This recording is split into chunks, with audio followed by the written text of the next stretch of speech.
Hello, welcome back to School of Alchemy. Today's book is The Dead Sea Scrolls, Their History and Myths Revealed by John DeSalvo, Doctor of Philosophy.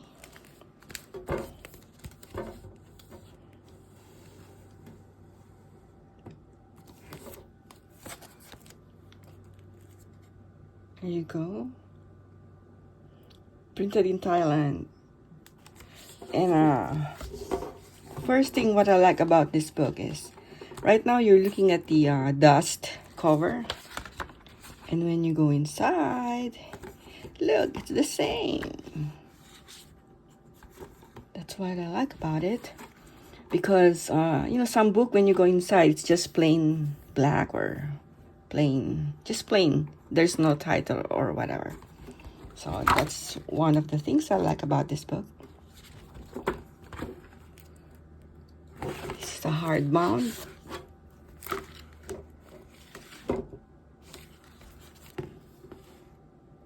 Good binding, but of course there's always be something better.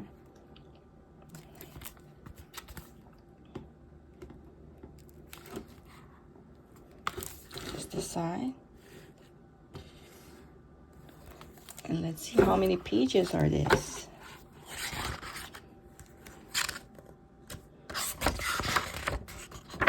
So this book is, can you see it? 192 pages, including the index.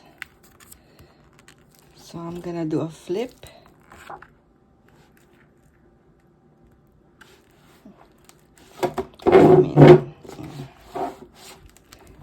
So you can see what's inside, like a quick look. So I was excited when I got this book because all the books that I've been reading in the past, now I see the origins of it, like where did it came from, or where did they excavate it, how they are being restored, all these things. And then of course the translation. So I was excited really because it's like behind the scenes, right? Getting to see where this modern book, where all the text is coming from before it was translated and printed in the modern book, right? Like this. So I'm gonna show the publication. This is Metro Books, New York, an imprint of Sterling Publishing. This is in New York. And then design and layout 2013 by Alexian Limited. Text 2008 by John DeSalvo, Dr. John DeSalvo. The 2013 edition published by Metro Books by arrangement with Alexian Limited. Okay. So what are the contents?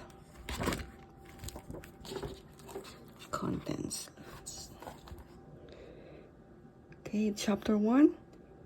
I'm not gonna mention the chapter anymore. I'm gonna go through it. I'm just gonna read the topic.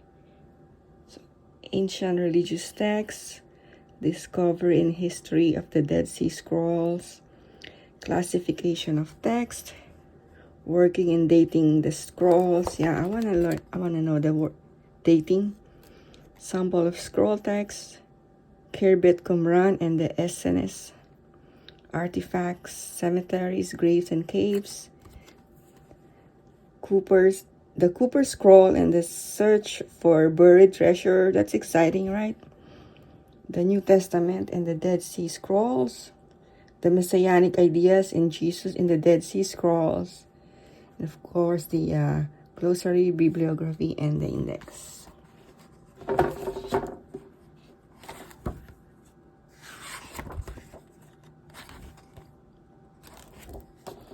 So what is this book about? Let's read the like summary. Can you see it? Okay. Ever since they were first discovered by a Bedouin shepherd in the Judean Desert in 1947, the Dead Sea Scrolls have been the subject of endless debate and speculation, something which continues to this day. Yeah, that's true. Many thought and still do that the scrolls might challenge many of the assumptions about the Judaism and about the origins of Christianity, a controversy that was exacerbated by the fact that there was initially only limited access to the documents. It was not until as recently as 1991 that all 800 documents from 11 caves were finally available in translation. Since when, there have been numerous alternative theories put forward about their authorship and critically their dating. Right? So, actually, like the Roman Catholics, Christians, they want to stick to what they believe, so they don't like the idea of like getting this new translating this new version. I mean, this ancient version, because they may, if you're a Christian, don't get mad, but this is what it is. It's from the original writer of the manuscript. Okay, so I put a mark on this because I think this is very important to note. Okay, let's start here. One of the most exciting discoveries about the Dead Sea Scroll is that they contain new and previous unheard of stories about non-biblical personalities such as Noah, Abraham, and Enoch. The book of Enoch. There are stories that are not in the Bible that claim to be authored by Moses, as well as new prophecies that no one has ever heard before. A very fascinating area is that the Dead Sea Scroll discusses the apocalyptic end times and the Antichrist. It will be very, very interesting to compare the scenario with one described in the book of Revelation. Now that these new prophetic sections have finally seen the light of the day, it will be interesting to see how well they fit with our current beliefs. Look at this. Okay, it looks like a Star Trek for me, but this is it says the shrine of the book in Jerusalem, which houses the bulk of the Dead Sea Scrolls. It looks futuristic, right? And this is the like museum type. They're being secured in a tight seal glass.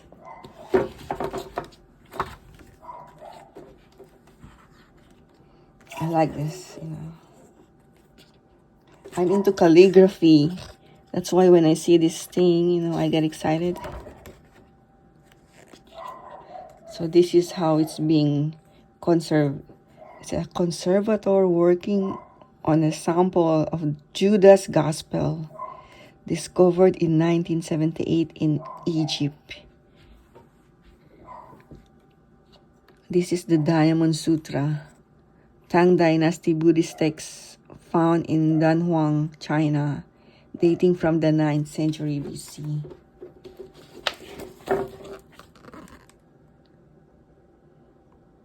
Can you see the details of the Diamond Sutra?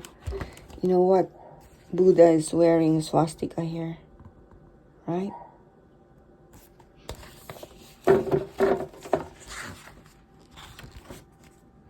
The pyramid text. These are the carvings, the walls.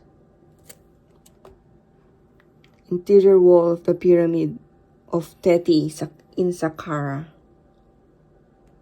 Nice. I really hope that one day I can go to Egypt and see all of this in person. Calls the Vedas, the Sanskrit text.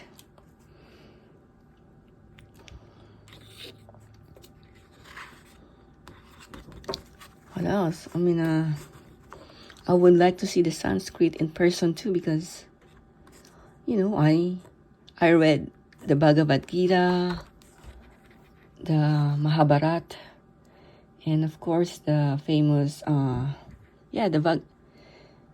the Bhagavad Gita is the scene, you know, the scene where Arjun and Krishna, the dialogue between them. That's a very psychological and metaphysical ideas, which you can be used in your daily lives, right? The Enuma Elish. This is one of the clay tablets on which Enuma Elish, the Mesopotamian story of creation, was written. Wow, look at that.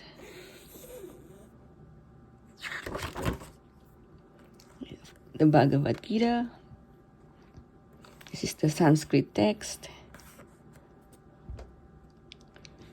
The figments of the Old Testament written around. Sorry, this is not the Sanskrit. This is Aleppo Codex, Old Testament written in AD. So, what type of text is this? Hebrew, right? Yeah, Hebrew. Sorry about that. I thought it's a Sanskrit. I was wondering why it looks different. And this one is yoga is a spiritual practice designed to overcome selfishness and attachment to the world, and is a key teaching contained in Bhagavad Gita.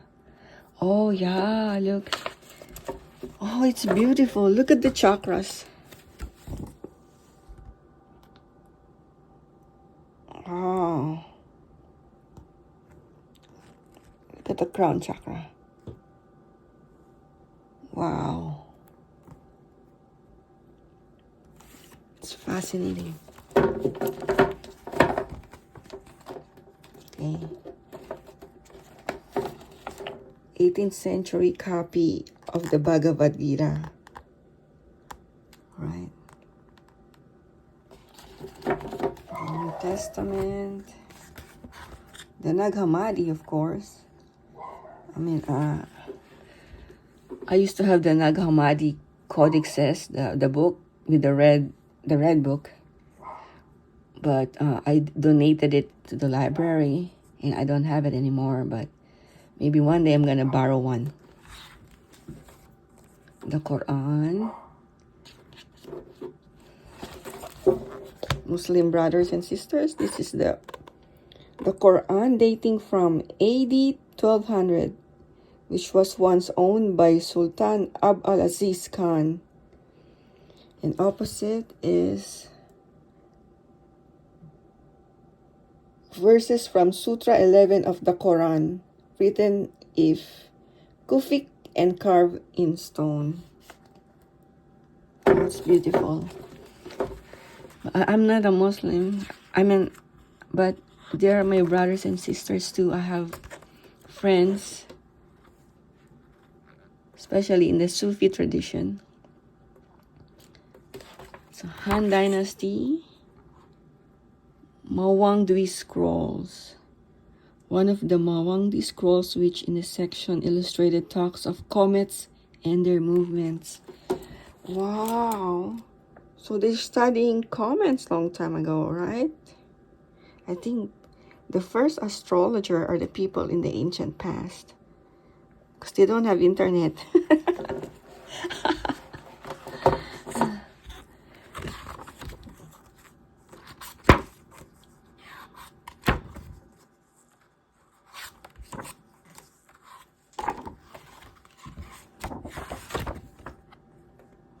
So the central chamber of the Shrine of the Book in Jerusalem, where the bulk of the Dead Sea Scrolls are to be found. I want to go here one day. Of course, you know, if you're curious about this stuff, you want to see them in person. Oh, wow. Look, this is how they do it. Scrolls researcher Gregory Berman is seen analyzing one of the Dead Sea Scrolls together with his fellow researcher Bruce Zuckerman. Bierman developed a technique which uses infrared imaging and computer software to digitally enhance the scrolls. Yeah, so before we read the text into the book, to the book printed, this is how they do it first. It's very rigorous and meticulous. Classification of the text.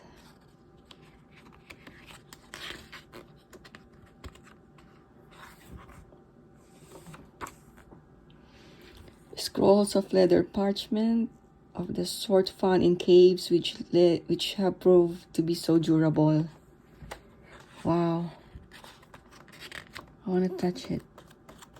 I want to see this one day. The Bible canon. Wow, these are the fragments from the book of Moses. Look at the writing. Look at the text. Well, I wonder what language is this?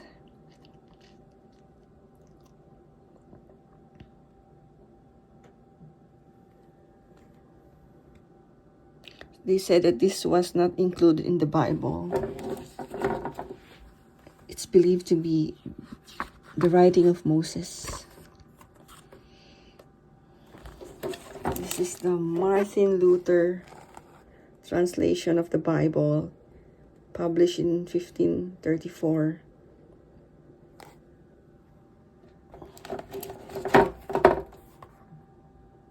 Yeah, this is very familiar. This is the frontispiece of the English of King James Version, published in 1611.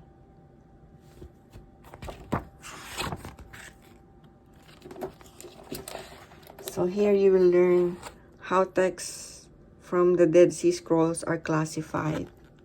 So if you're interested in that, you want to get this book.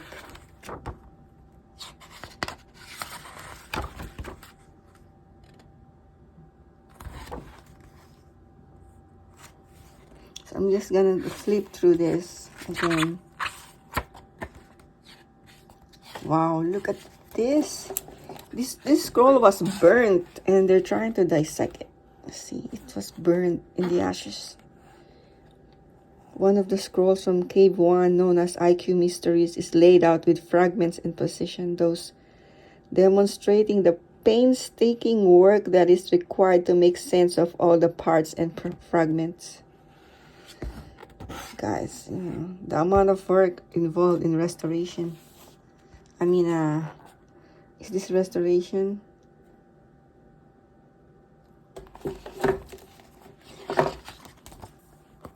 So now they are trying to assemble it, the fragments. Wow. Deciphering the clues. Look at this.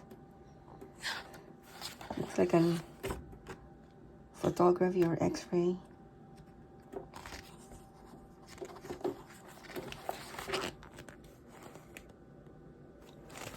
When I saw this picture, I said, okay, so now you're dealing with like very, very sensitive papers from the ancient past and you're smoking cigarette.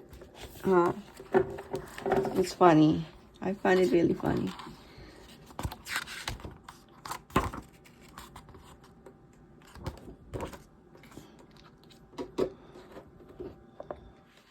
Okay, so this is the latest equipment for researching the scroll text, uses advanced X-ray fluorescent analysis.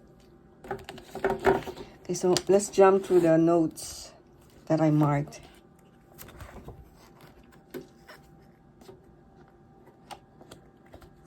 Okay.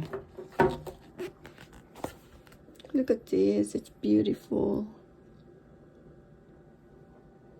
This is a 14th century psalter which depicts King David playing a harp and composing psalms. So we all know, if you're Catholic or Christian, you know that psalms is a song, right? So this is King David playing the harp. You cannot see the string, you know, the string is, but you can see the shape of the harp. What are these people doing? So, I don't know the name of the instrument, but it looks like a viola, violin, something, a string instrument. Look at this, guys. Look, this one is the shape of the violin, and this is a viola. Oh, that's interesting.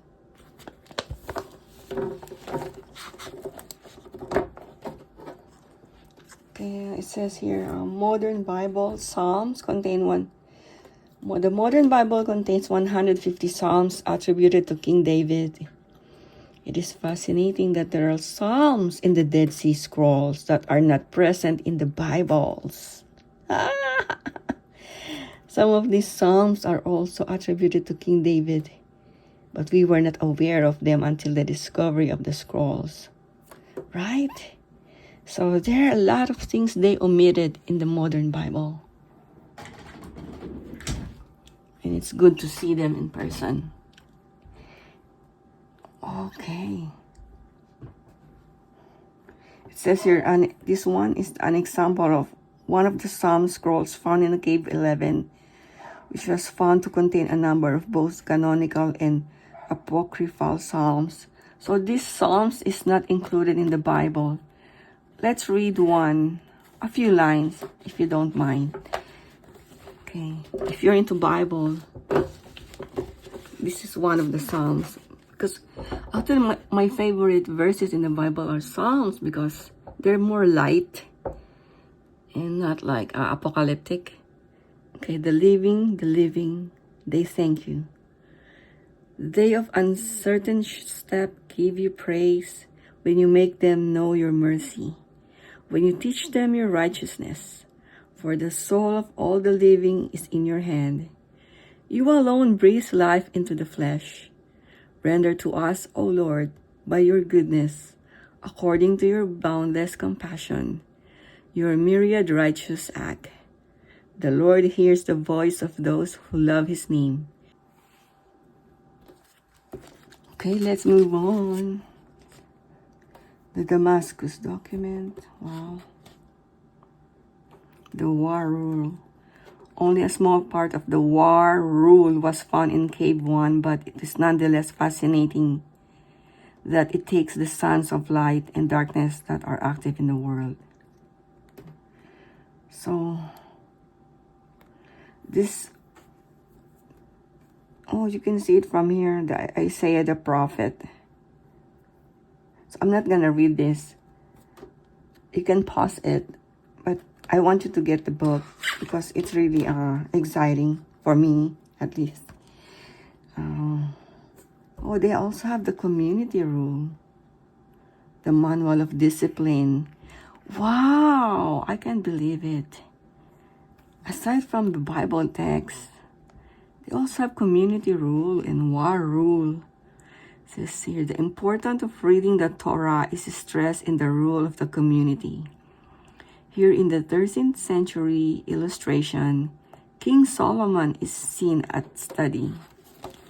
This is the illustration of King Solomon reading the book.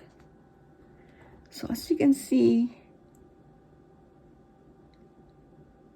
wow, I wonder if this is like him, like how the artist sketched him in real life. Okay, is this how he really looked like?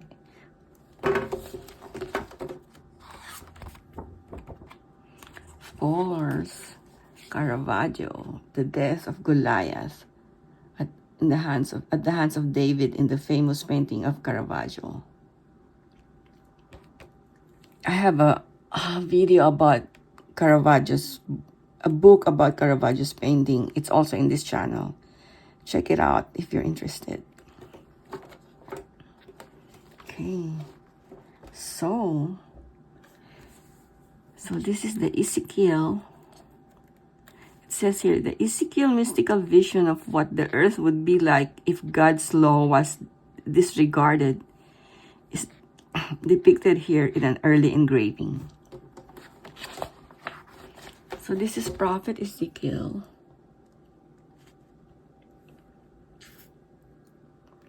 And look, you know, normally when people pray, they pray to God, to Jesus, to the Buddha, to Muhammad.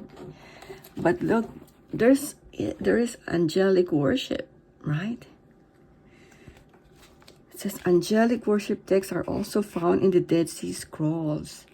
This theme was prominent in Jewish mysticism, especially during the Middle Ages when there was a renewed interest in the divine throne visions.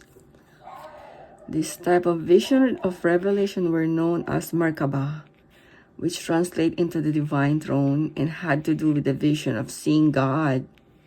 Wow, ancient Hebrew tradition stated that everyone provided with that were at least 30 years old should read these texts, because just by reading them, an individual could experience spontaneous visions and mystical experience. Okay, so I wonder if psychedelic played a role of here too, because as we already know, in Greek, you know, the Eleusinian mystery and the book, the sacred mushroom and the cross. Also, in the other book that I reviewed by Brian Murarescu, it's being said that they discovered there's archaeological discovery that in the ancient tradition, ancient religion of Greek, they consume psychedelic substances before they do their ritual and before they pray, you know. Kirbet Qumran in the essence.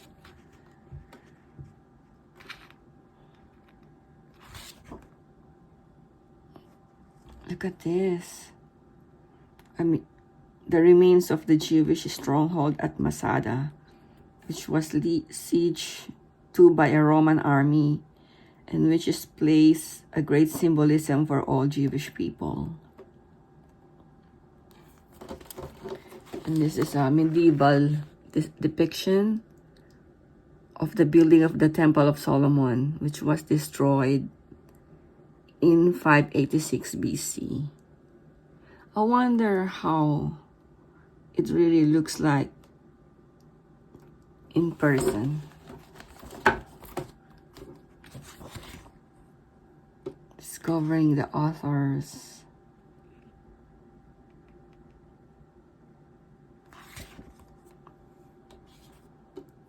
The remains of the Kirbet Qumran,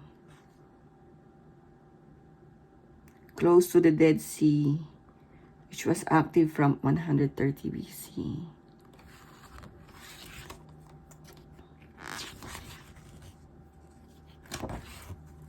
I'm jumping now.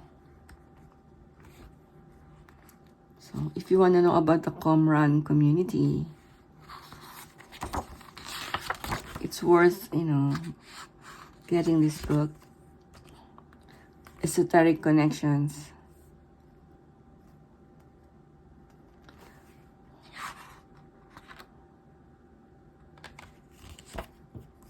Military scrolls. Look at this.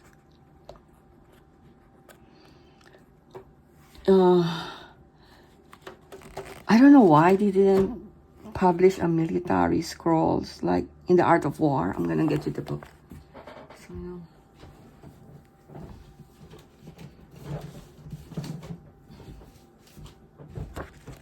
you know, in ancient China, they have this military rules in the art. If you read the Art of War, they have a military tactics. employing spies, military combat, strategic military power, waging war, the art of war, right? So I was surprised that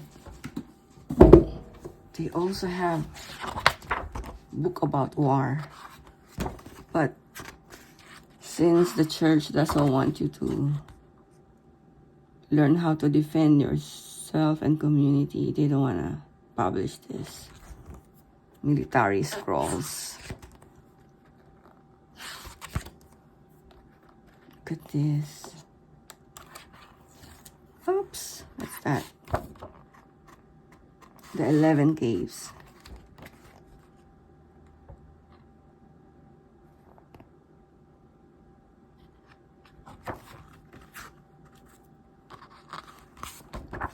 So these are the caves where they found the scrolls. Cave 1, Cave 2, Cave 3. It's so nice to see, like, oh, so this is where the scrolls are from, you know. You see how it looks like before. The temple scroll, which is the longest single fragment measuring over 28 feet in length. Wow. I want to touch it in person. The copper scrolls. So, wow. They also engrave it in copper. The last Grand Master of Templars, Jacques de Molay and Geoffroy de Charnay, are burnt at the stake in 1414 AD. Oh, wow. They burned them? So if you like, that's the thing with the, I mean, I'm not against any religion, but this is like a history, okay? I'm just relating a historical fact that during those times, the Roman Catholics, they burn anything, they burn people at stake if they will not submit to their, you know, if you have, even Christians, you know, the Gladiators, the movie, did you see that? They are sending these Christians in the gladiator podium to be eaten by lions and other animals, right? Look at this. The copper scrolls. It's already been tarnished, but I think they clean it.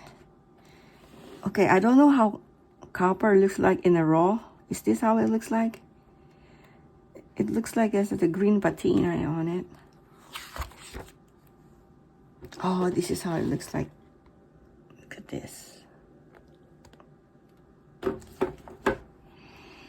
It is known that much treasure was taken from the temple in Jerusalem before its fall to the Romans, but the exact nature of the treasure in all the locations are still to be identified.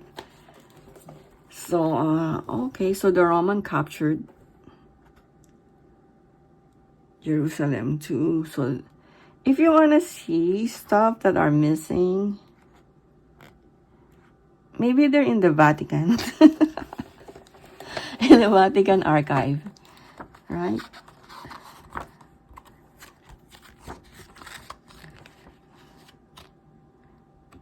Jerusalem showing the walls of Al-Aqsa Mosque built on the site of the temple. Okay. John Allegro, standing in the mouth of one of the caves at Qumran, where he spent so much time. Guys, okay. You know, John Allegro is an expert, you know, but once he published the is he the one that is John Allegro the author of the Sacred Mushroom and the Cross? Tell me.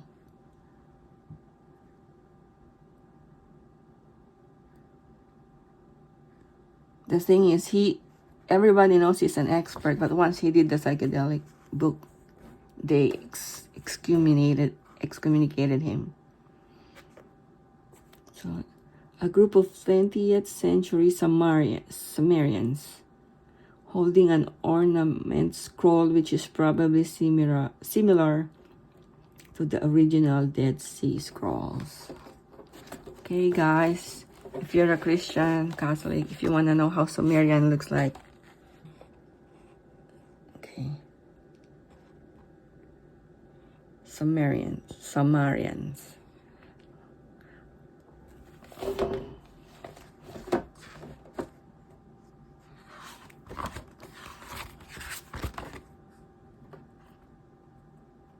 Okay, New Testament.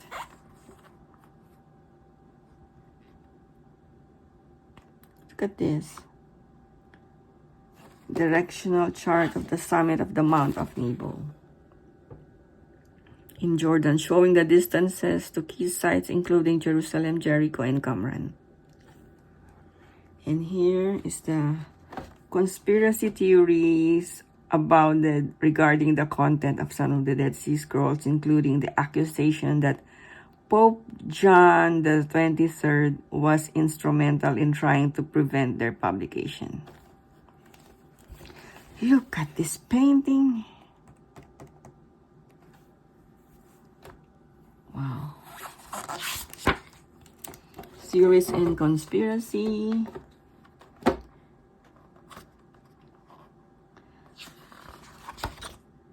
Yeah, sometimes I read conspiracy. I watch conspiracy. It's fun to watch. But of course, I like the scientific fact,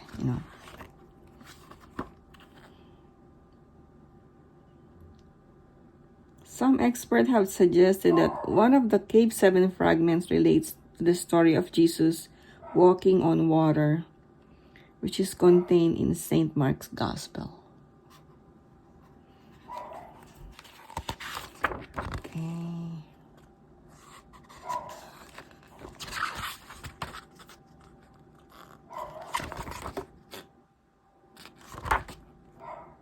Okay, that concludes the book review.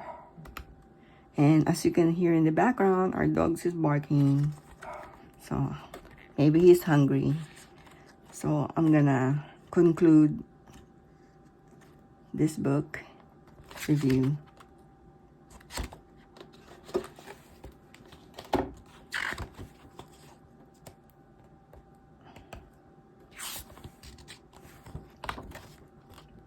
There you go. So thanks for watching. I hope you enjoy it. And if you want more of book review by the School of Alchemy, just feel free to subscribe and hit the notification so you will be updated every time I post something new. Okay, thanks. Bye.